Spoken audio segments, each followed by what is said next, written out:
You are now listening to Between Us Girls, the podcast, where we discuss life's fuckeries and then some over wine.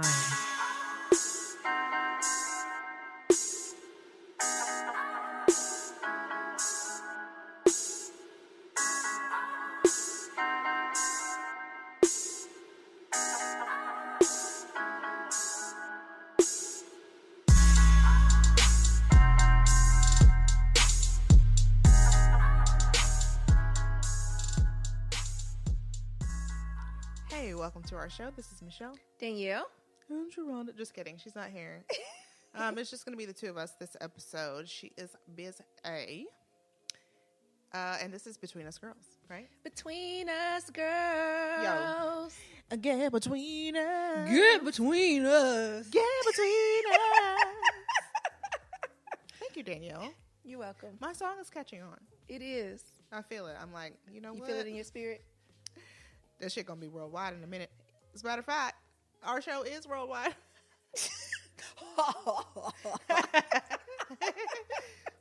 People in Finland are like, Between Us Girls. Okay, I'm done. All right, so we are back, though, from a little break. So thank you guys who are listening for not quitting on us. Yoo-hoo. Yes. You rock. You're like the real one. Right. You're the real MVP. So thanks for listening. And you can always catch us on betweenusgirlspodcast.com/episodes. But we are now on Spotify and iHeartRadio. Oh, shit. Thanks to Danielle and her hard work. Danielle was like, you going to put our show on this motherfucking, yeah. So, yeah. So we are on Spotify and iHeart. So that's pretty cool. Yeah. It's great. Actually, that's where I was listening to some podcasts this week on Spotify. I still really haven't listened. Oh, I take it back. I listened to Guys We Fucked. I like that podcast. Well, it's a little bit too raunchy for me, even. Yeah. Danielle's like, fuck that shit. I'm such a prude. I know. I was like, whoa, like they are like straight raw with it. Yeah, like, but their show's fairly successful. Yeah, it's very successful. So maybe we should start talking about guys we fucked. My list would be so long. Like I don't even fucking believe that. Really, I feel like I don't believe it. I have to pull out a scroll. Like I got to remember. Like I don't know. I mean, I've been fucking since I was 10. Damn, are you kidding? No, I'm kidding. Yeah. Please be kidding. I was about to be like, okay, so we're not going to be recording the rest of this episode. We're going to have an intervention for Danielle and her soul. Where has your pussy been? No, I was about to be like, who raped you? No, yeah. That's a joke. Okay. All right, so what are we sipping on? We are sipping on a Malbec. 2011 from, I guess, Nice Winery. I think that's how it's pronounced. Yeah, that's the place in Nice, Katy? Yeah. Okay. Wait, is it Katy? I have no fucking idea. All right, I'm just gonna agree it's a with place. Here in Houston. It's local to Houston. It is 13.9% alcohol. Turn up Friday in this night. Just got paid. So we will let you know at the end how we like it. What are we rating it on? I always forget. Appearance, aroma, wine, body, and taste. Hey, you have something coming up this weekend, right? Your book club? Oh yeah, the book club meetup. It'll be tomorrow. So by the time it airs, it'll be late. Yeah, it'll be late. But still join the book club and the group and join the book club because I actually want to read Dan Brown's new book. He wrote the Da Vinci Code. Oh, okay, that's probably and so I think he's doing a story before. I think his name is Robert Langford. That character. Yeah. So I kind of want to read that one, but I'd put it out to the group to see if they wanted to read it. I should probably just not even give them choices, right? No, you should definitely not give them choices. But or make it just two choices. Yeah. I gave them 3 choices, but last month's book, this month. Well, no, it was last month's book. It was The Perfect Find, and they voted on it. And I actually really liked that book a lot. It didn't sound like it's something you would like to read. It really wasn't, because it's like rom-com ish, and I really like mysteries or spiritual stuff or whatever, self-help like that. But it was actually really good. It was a page turner. Like I really, really liked it. Said it was a page. It was a page turner. Book club is getting serious. That's If you're not a part of our book club, then you're not living your full life. Yeah, that book has some really heated sex scenes. Ooh, and I she was took like, off her dress and he rubbed her shoulder. I was like, I'm gonna come up out the resistance. You know what though? Like, real talk. When I was growing up, you know, like when you're young and you're like, you know, starting to first like get sexual urges or whatever. Mm-hmm. My mom had those trash Harlequin books, Mm-hmm. and I was like, oh, let me see what this is. And I was like, oh hell yeah, it's going down. He was touching her titties. Yes, yes. It was a really good book though. I really liked it. I'm sorry. Yeah, the Harlequin books, to me they're cheesy, but I guess are. if you But I mean, if you're young, I was like 16. Young and you don't really know anything, like it's like, oh shit, what Right. they doing? Like at What that are point, what all are you these know, white people doing? yo, and then they make sure they're like creamy white flesh. I'm like, well, that I can't relate to that, but Just the creamy part. That doesn't sound creamy right. brown flesh. Pause. Okay. So our fan of the week this week is Erica Jones. She is the host of the E and Friends podcast, and she is a part of the Black Pod family. She's also in our Facebook group, and she's also subscribed to our YouTube channel. Yeah, like she is very supportive. Like, big ups to Erica, and check out her podcast. Yes, her podcast is pretty good. Like I liked. I've listened to it. It's fun. It's a fun show. That's good. Good fun show. All right, so we are going to be talking about sexless relationships. I'm not sure why, but here we are. We're going to be discussing sexless relationships, and we're just gonna, do the Between Us Girls thing, and we're going to talk about the topic. So, Oh my God. Whatever. So, Americans are having less sex. According to a study in the Archives of Sexual Behavior, American adults had sex about 9 fewer times per year. Wow. That's a lot. Wow. That's a lot. That means that's like, what, a whole 2 months worth of not fucking. Yeah, that's a lot. Wow. Well, I'm just kidding. That's if you have sex once a week. Yeah. Okay, so sexual frequency has declined across the board between those that are married or living together and singles in the last 20 years. Declines in sexual frequency were similar across gender, race, region, educational level, and work status. So, like, why do you think that is? You know what? It's interesting to me because a lot of people that I know that are married or in long-term relationships, like, they don't really have a lot of sex. And another thing that's interesting is that, I mean, if you look at social media, people will have you to believe that cheating is at an all-time high. Right. It's actually not. And so, but considering this study that people are not having sex and they're cheating, it's like, why aren't you actually having sex with your mate? But you know what? I don't think cheating is at an all-time high. I just think that people talk about it more than they did before. That's possible, yeah. But I mean, because if you think about it, like in the 50s, neighbors, a wife would be sleeping with the next door neighbor's husband. The milkman. Well, the milkman or the mailman or her sister's husband. Hell, I mean, you know what I mean? Like, so it's like, I think cheating is at the same rate. You think it's the same rate? I think it's probably the same. Maybe, like I said, maybe it's heightened, or it could be that it's heightened because social media gives you so much access to other people. Like, I can't imagine myself being like, oh, look at the motherfucking mailman. You know in them shorts? Oh, he better drive that truck. He better drive that truck. You see them calves? Like, no. But, on social media, like, you have, at least 500 friends. Mm-hmm. Some of them you may not know very well. Some of them you may have known when you were younger. And then all of a sudden you're like, you know what? I think I want to meet up. You know what was actually interesting to me, like, over time, like, sex has become more open, like, from the 50s, like you had talked about. Yeah. And so it's like people are more open with their sexuality.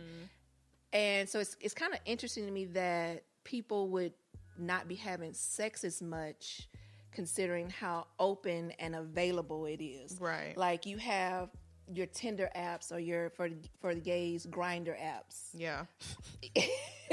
But then there's like a new straight version of Grindr. I haven't played with it. I need to. I was gonna say you know you won't get on there. But yeah, like it's just interesting to me that that sex is just so widely available and yet people are not having it. Well, maybe we just have so many different hobbies. Like if you think about it, all the shit that people are watching on TV, reality shows, which I don't think there's very much on TV, but for people who love TV, like they're consumed by it. Like we know people who watch TV at work, watch TV at home. You know, you're not fucking if you're watching whatever's on TV. You know what I mean? But also one thing I wanted to say is that for the people that I know that are in long-term relationships or married, and when I say long-term, I'm talking about like at least 5+ years or more, they don't have sex. A lot of people that I do know that are in those type of relationships. And it could be just like a phase in a relationship where it's like you get boggled down with like all the responsibilities that you have to take care of. When you have kids, like you get small kids. Like if you have small kids, like let's say you get married, you're crazy about each other. You're doing it and doing it and doing it well. Okay, just kidding. But then you have kids and, people, they don't sleep because the baby's up and down, up and down. They're trying to take a nap rather than get it in. And then it's like that just continues. Like it becomes the routine. Yeah. So like people schedule sex. Yeah. Schedule dates and stuff like that because, their lives revolve around family more so than getting booty. But it's also interesting to me that the women want more sex and the men are just like... I'm about to watch the game. Exactly. It's like that. So it's just like, there's this perception that men are the ones that are always chasing the sex or whatever, and they're always doing it. And the women are actually the ones that want the sex, but then the men are going outside of the relationship to get sex. And it's like, why are you going outside of the relationship to get sex when your spouse is horny and wants to fuck you. And wants to fuck you? Like, but I think that's a whole. I mean, that kind of goes into another conversation. It's kind of like the catalyst, to like, let's say, okay, so if I'm married and my husband doesn't seem like he's attracted to me, well, I'm not going to try anymore. So then he's going to be less attracted because he's going to be like, this bitch always got them same ass fucking sweatpants on. And you know what I mean? So you think that he's going out of the relationship because he wants to see something sexy? Yeah, he wants to be, he wants to see spice and and of course that always ends up being bullshit. But that's usually what men... Or the newness. The newness. Like somebody like caressing their ego and they don't know all the bullshit that you have going on with the kids, because and they're not fussing at you about cleaning out the tub when you get out about it. Could you imagine a bitch in the same sweatpants that she had on last night talking about, why didn't you take out this fucking trash like I asked you to do yesterday? Is your dick gonna get hard? Probably not. Then you're gonna go get online and talk to your side bitch and be like, oh, you understand me. Suzanne just talks shit about the trash, but it's like, if you would just take out the fucking garbage, we might be fucking in the kitchen. When the kids go to sleep. Yeah. Like, I don't know. Or I saw a meme somewhere that said you got to marry somebody who's willing to have sex with you in the laundry room while the dinosaur nuggets are in the oven. What? Yeah. Like, you need to marry somebody who's willing to have a quickie with you in the laundry room while the kids are watching cartoons and the dinosaur nuggets are in the oven. 15 minutes in between or whatever. Okay, yeah. I know. It was hard for you to catch up with. Yeah. Got you. But I think, too, like, okay, I think we talked about this once before. There was some kind of manual that came out, and it was like, ladies, before your husband comes home from work, make sure that you've bathed and you're wearing makeup and you look wonderful and the house is clean and the food is cooked, so that when he comes home from work, he'll be able to enjoy his evening, and make sure the kids are quiet. This is before women worked. Oh, yeah. And their faces are washed. Right. Yeah. Make sure the kids look clean, they're quiet and whatnot, and make sure that you look good. Yeah. So now your husband gets home from work. You just got home. Right. You just picked them up from daycare or whatever. You get ready to go to soccer practice. You got them same ass motherfucking sweatpants on. And sweatpants is fucking comfortable though. They are. They are.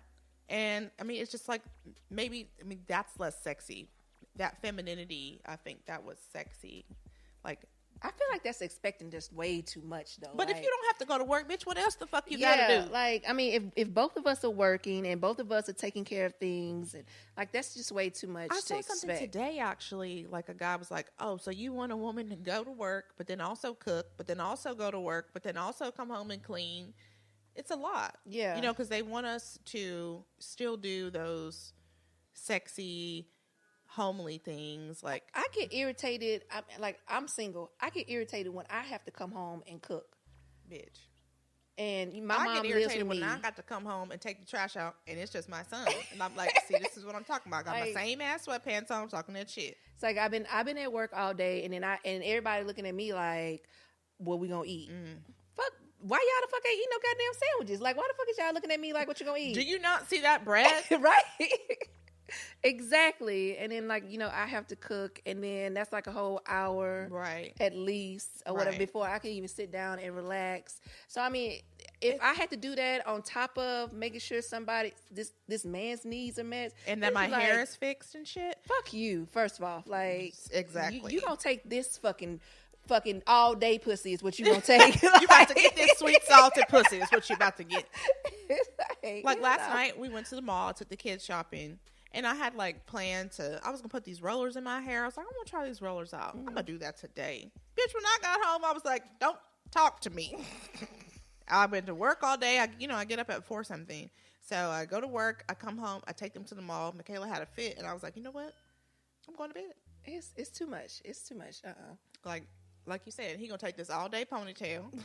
He gonna take this bun and this all day pussy. That's what the fuck. I don't know, but with Naya's making a face at me. Bitch, what and what? But like with apps like Tinder and Bumble, which I've never been on Bumble. What the fuck is a Bumble? And Bumble is like one of those like hookup apps, I think. Let me look at it. And OkCupid and with all this. So I was on. Remember, that's where I met the crazy guy that was like, "Fuck you," and the police officer dude or something, right? Yeah. Mm-hmm, that's the same guy. And so you have all this access to people.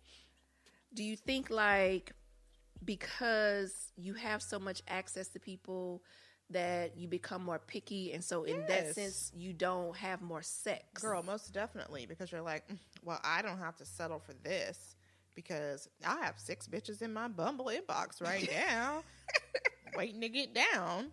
You know, and like the person that you're saying no to is actually a quality person and could probably give you some really good sex, but you're like, I don't think so. I have other options. But that's just like with dating. You know what I mean? Yeah. If you're not, I don't want to get it started on that. Because I was about to be like, some people think they're a catch because, you know, they don't have kids or they have this or that. So they're like, oh, I don't have to settle for this person. And I think that's something else, a different topic. So I don't want to get on that. Well, I mean, if you set a certain standard for yourself. Yeah. And you say, okay, well, this is my standard. This is my level. I need people to meet me here. Mm-hmm. And if you are beneath this level, then I don't want to fuck with you. Yeah, so, I mean, I get that. And you do cut off, like, possibilities. Oh, yeah. You shrink your dating pool significantly. I mean, and there's nothing wrong with saying, I have standards. This is where they are. This is who I plan to have sex with, and this is who I plan to date, or whatever. But be realistic. Like, that's always been my thing. Is just be realistic about it. See, you know what? Like, my main thing is, as far as dating goes, is I don't want kids. Like, period. So, if I meet a guy that have small kids, I'm like, because because in my mind, if I like him and, you know, we hit it off, then that kid is going to be in my life, and then it's going to be a responsibility for me. And then you're going to need to eat and shit. Yeah, right, you know what I'm saying? Like, you don't see that bread? I ain't got time for that shit. Like, I'm like, I don't know about that. And then if you want kids, that's like automatic, like, no. Because I would just always be like, I have a hysterectomy. Because, yeah, like, that's like my main thing like that. If you don't say that you have a hysterectomy, somebody is going to accidentally on purpose try to shoot your club up. You need to say you. But I feel like if you tell them that, then they feel like it's like fair game. Oh, you're right. Yeah, it's fair game or whatever. So it's like no longer is it like on your chest and in your face. It's like, oh, let me get.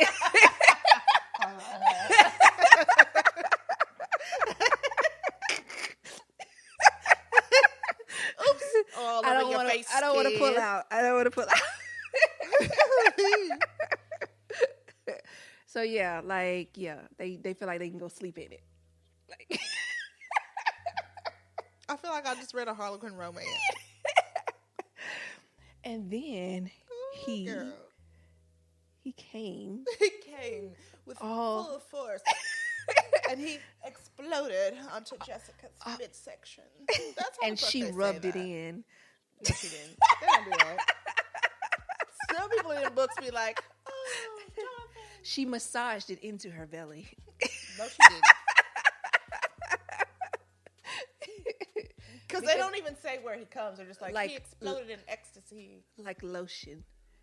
It lotions itself. No? Oh. It rubs the lotion on its skin. Or it gets the hose again. Okay. Way off topic. Anyway.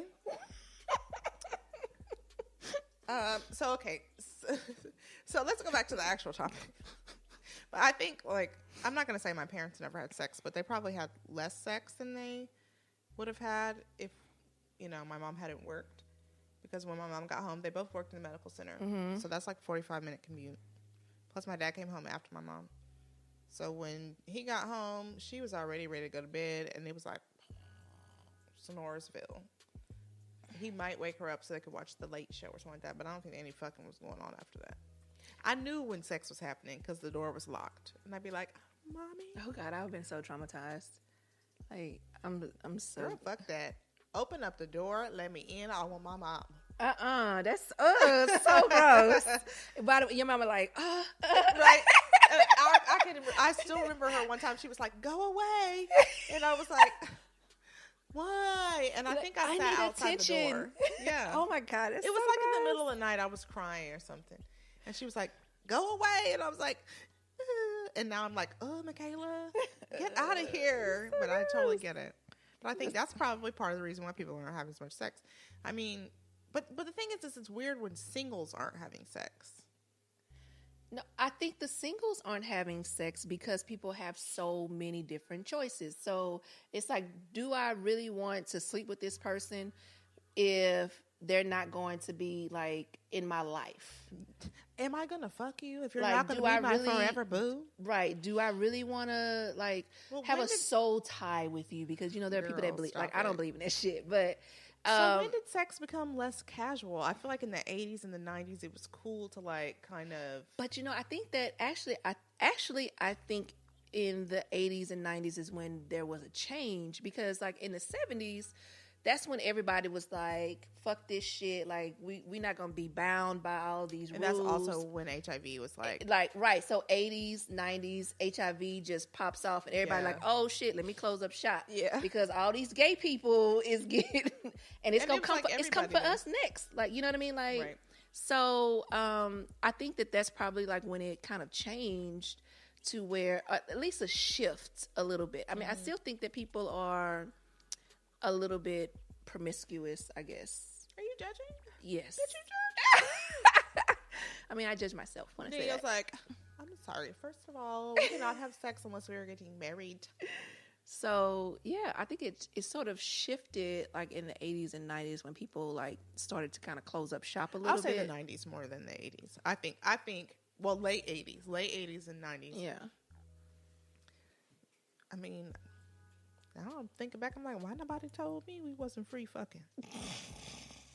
But, I think also, the younger you are, you feel like, you have your whole life to live.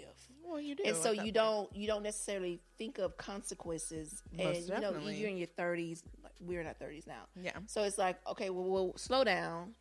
What's going to happen because here? we know too, like, okay, I could sleep with this person and I could end up with, you know, a lifelong STD or a child or a stalker.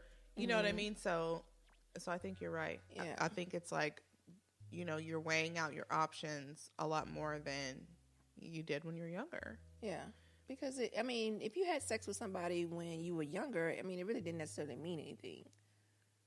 Well, I know with me, it didn't. I'll say that. Well, I'm just thinking, it still could not mean anything, but I guess if you're trying to propel your life to a place of wholeness and one where you have a life partner, it should be sex with somebody that you are more inclined to want to be with. Like your desires change. Right. Yeah. Well, and it's also your sexual needs change. You're not just trying to get it in with anybody. You're like, this is the type of sex I enjoy, and you don't seem like the type of person that could give it to me. Like when you were in your 20s, you want to hang from the ceiling. Right. And that's the thing, is like, no one wants to be pounded in their vagina. Like, it really does not feel good. You know, like, young guys are like, oh, yeah. And it's like, but this is like tissue here. Like, it's soft tissue. You gonna rip this motherfucker, okay? And if you do that, I'm not gonna be able to use the toilet for a while, and it's not cool. it's like, I would like to have full use. So you just gonna take my whole clit off? Look at it. Look at it over there across the room. Look what you want did. to take it with you when you leave. Look what you did. You don't want me to have use of it, is what Right. you're saying, right? Okay. I don't know. One thing I found out is that I'm not single. I'm just romantically unemployed. Nigga, because you was watching that shit on YouTube. I was like, what is this bullshit? Every time I turn around, it was like, such and such relationships part 1, half watched. I'm like, this bitch. First of all, that was a really good sermon. I haven't watched all of the parts. I don't even remember his name. How about that? Somebody's But church. now you're like, Transformation Church. but you're like, I follow his teaching, but I don't know his name. Yeah, we're going to have some changes in Between Us Girls group. Like, it's going to get real religious now. Because I watch 2.5 YouTube videos. I'm like, what the fuck is she talking about? Then I get on YouTube to check our views, and I'm like, So this the church that you was looking at. I'm watching church now. She was about to change. So your romantically unemployed? Yeah, I'm romantically unemployed now. Do y'all get unemployment checks? We should. Like, I feel like I need to get paid for this Like shit. a dose of, like, that's, okay, you know what? This is so lame, but light bulb. So an unemployment check for a romantically unemployed person would be like going to one of those places where you can get hugs from people. Oh my God. You know what I'm saying? You know what I'm saying? Like, does that make sense? You get like fuck tickets or like hug tickets and be like, go here to this place with your unemployment card And get a cuddle. and get some comfort. And maybe you can rub one out. So am I wrong? I think it's Or is that- non-sexual though. Those hug Hug clinics. places? Yeah. Okay. I'm going to a hug place, so just lay there and hug. Yeah, you just hug. You need that. They affection. got a secret password. You need affection. They got a secret password. Secret password is schlong. Then you go in the back and you can get hugged. Get hugged. So it's like the massage place. Mm-hmm. That's what it is. I'm looking for a happy ending. Ha ha. Wink wink. Okay. So, like, what do you think do we come to any conclusion, or are we just drinking Malbec and coming to no conclusion about why people are having less sex? Well, I think that the goal is probably to have quality sex. Mm-hmm. And so, I mean, if you see that people that you're meeting, like you're not going to necessarily have quality sex because you got to have the connection, right? Right. And so like again, that comes with age. Right. And so like if you're talking to somebody and you don't vibe with them and you don't have a connection with them, then 9 times out of 10, you're not going to have sex. You're not going to if you do have sex, the sex is not going to be that great because you're not vibing with each other. Right. Totally disconnected. Like if you have sex with a person that you're not really interested in, especially in your 30s. If you have sex with a person that you're just like a throwaway partner, it's empty feeling. Right. Because, I mean, okay, I'll say I've had good, I shouldn't say good sex, but I mean, it wasn't bad sex, but afterwards it was just like, oh, I just did that. Like it wasn't. You felt like a whore. I'm just kidding. Not so much like a whore, but just like wasted sex. Yeah, like it was just like it felt good, but it wasn't necessarily good for me. Yeah, like emotionally, I don't know, you were like not fulfilled. I didn't have any connect. Like it was just really empty, and so it's just like, why am I even doing it? Right. You know. I mean, and that can be said for sex that you're rushing through with your partner, like the dinosaur chicken nugget sex. Like, do you really want to have the kind of sex where you're just getting a nut? Well, I mean, I think that with your partner, I mean, it's different. Like that's a quickie.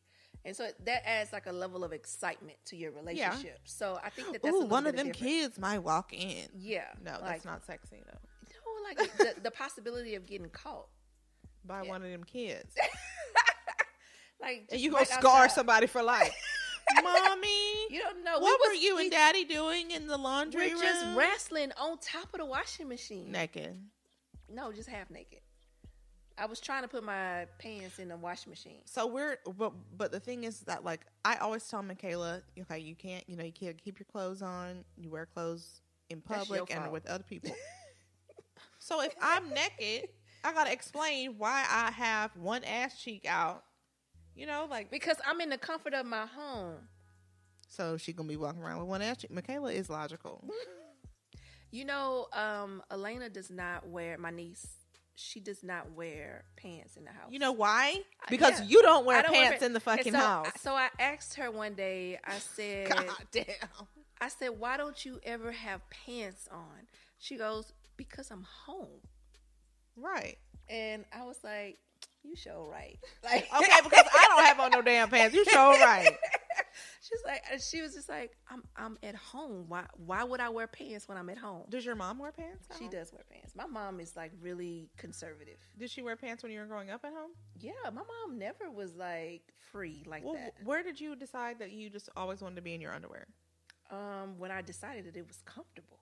Okay, so now this baby, your daughter, your play baby, is like, girl, boo. Yeah, pants. she don't like. We dance in the mirror with no pants on and do cartwheels. We should have a play date. That would be fun. Yeah. So how'd you like the wine? I liked it, even though it's kind of a little bit dry on the back end. Like it's a little too dry, but it has like a peppery taste to it. Yeah, it's pretty dry. It's pretty. It's very dry on the back end, but like when you first drink it, like it kind of has like a little spice to it, and then it has like a little peppery taste, and then it gets like really dry. At least to me. All the things you said. Yeah, that's what you. Yes. Yeah. And it's like it's almost like there's no taste. You know what I mean? Like because the back end is so dry. Yeah. So it's like, okay, so randomly we had this other wine that only had 5% alcohol, so you knew that we were not going to bring that on the show. But it was very sweet, as opposed to this one, which is like super dry, and it's just, of course, that one wasn't a Malbec, but it's like there's nothing in it. It's like you said, it's like peppery or. Yeah, I don't even know. Like it's a spice, and then it's peppery, and then it's dry. Like that's so how it's it is. Terrible. I'm just kidding. It's not bad. It's not one of my favorites. I don't like red anyway. Yeah, for a Malbec, it's okay. For a Malbec, like I would give it a 17. Yeah, I would give it a 17. Okay, I'm gonna give it a 15 for being alcohol. Because it's got almost 14%. Yeah, it did that You did that. You got me all discombobulated on the episode. But you did not taste good. It was okay. Mm-hmm. Okay, so anything else? No? Okay. Make sure you visit our YouTube, subscribe to our channel, and check us out on Spotify and iHeartRadio. You know what? Lion's Heart. I feel some type of way because I feel like sometimes when I come to the studio, I feel judgment from across the room. I'm getting judged right now. I just want everyone to know that. So, yeah. Spotify, iHeart, Between Us Girls Podcast /episodes. Social media. Go to it. Bye. What the fuck is this wine? Thank you for joining us on Between Us Girls. But don't keep it a secret. Listen and share with everyone you know. See you next week.